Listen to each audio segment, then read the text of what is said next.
बोला बोला छठी मैया की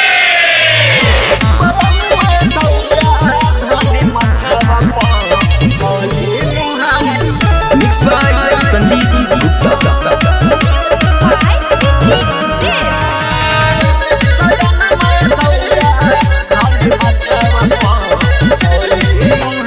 पियरिया बंदली पगरिया भइल ततिया जियर घकबेरिया देनी के पियरिया बंदली पगरिया भइल ततिया जियर घकबेरिया तेरा होता चली जल्दी से घाटे बलमुआ मथवा पो सजनमा मथवा पो बलमुआ दौरा धली मथवा पो चली नुहाली घाटे सजनमा दौरा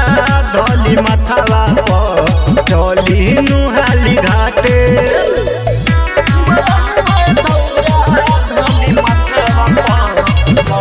Music by DJ Umesh, Shukipur Bazaar.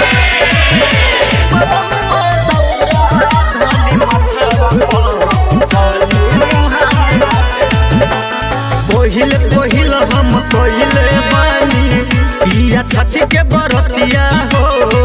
लागत डर बड़ी हो त फिकर राजा होके न कवन गलतिया हो पहिल पहिल हम कइले बानी पिया छठी के बरतिया हो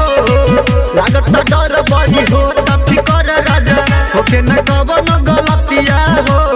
सुनये सजनमा धोई के ध्यान माया दियो जाई दोनों जनी साथे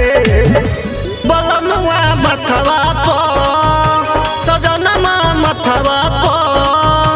बलनुआ दौरा धोली मथवा पो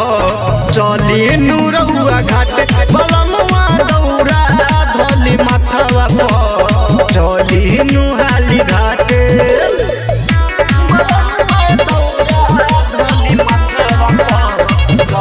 Music by DJ Umesh, Shukipur Bazaar. Mix by Sanjeev Gupta.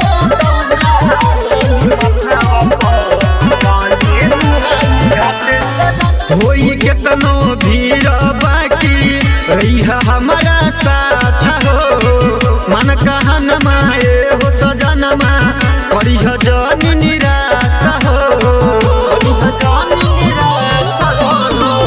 होई केतनो भीड़ बाकी रही हमारा साथ हो मन कहन माए हो सजनमा करी जनी निराश हो दिल खुश बिहारी कोइले तैयार संग जाई संग संग दुनु घाटे सजनमा मथवा पो बलमुआ मथवा पो बलमुआ दौरा धली मथवा पो चली नुरउआ घाटे सजनमा दौरा धली मथवा पो चली नुहाली घाटे।